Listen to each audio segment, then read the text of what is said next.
ನಗರ ದೇವತೆ ಎಂದೇ ಖ್ಯಾತಿ ಪಡೆದಿರುವ ಮಹಾಕಾಳಿ ಅಮ್ಮನವರ ಉತ್ಸವಕ್ಕೆ ತೆರೆ ಬಿದ್ದಿದೆ. ಒಂದು ವಾರದ ಕಾಲ ವಿವಿಧ ದೇವರ ಕಲ್ಯಾಣೋತ್ಸವಗಳು ಸೇರಿದಂತೆ ವಿವಿಧ ಧಾರ್ಮಿಕ ಕಾರ್ಯಕ್ರಮಗಳ ಮೂಲಕ ಮನೆ ಮಾಡಿದ್ದ ಸಂಭ್ರಮಕ್ಕೆ ತೆರೆ ಬಿದ್ದಿದ್ದು, ರಾತ್ರಿ ಅದ್ಧೂರಿಯಾಗಿ ಪಲ್ಲಕ್ಕಿಗಳ ಮೆರವಣಿಗೆ ನಡೆಯಿತು. ಚಿಕ್ಕಬಳ್ಳಾಪುರ ಮಹಾಕಾಳಿ ದೇವಾಲಯದಿಂದ ಶನಿವಾರ ಸಂಜೆ ಹೂವಿನ ಪಲ್ಲಕ್ಕಿ ಉತ್ಸವ ಅದ್ಧೂರಿಯಾಗಿ ನಡೆಯಿತು.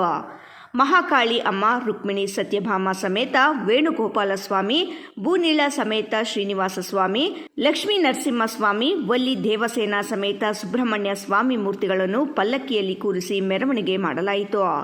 ನಗರದ ಬಿಬಿ ರಸ್ತೆಯ ಒಕ್ಕಲಿಗರ ಕಲ್ಯಾಣ ಮಂಟಪದಿಂದ ಆರಂಭವಾದ ಪಲ್ಲಕ್ಕಿಗಳ ಮೆರವಣಿಗೆ ಬಜಾರ್ ರಸ್ತೆ ಮೂಲಕ ಭುವನೇಶ್ವರಿ ವೃತ್ತಕ್ಕೆ ಬಂದು ಅಲ್ಲಿಂದ ಗಂಗಮ್ಮ ಗುಡಿ ರಸ್ತೆ ಮೂಲಕ ಮತ್ತೆ ಬಿಬಿ ರಸ್ತೆಗೆ ಸೇರಿ ನಗರವನ್ನು ಒಂದು ಪ್ರದಕ್ಷಿಣೆ ಹಾಕಲಾಯಿತು. ಈ ವೇಳೆ ವಿವಿಧ ಕಲಾ ತಂಡಗಳು ಮೆರವಣಿಗೆಗೆ ಮೆರುಗು ನೀಡಿದವು.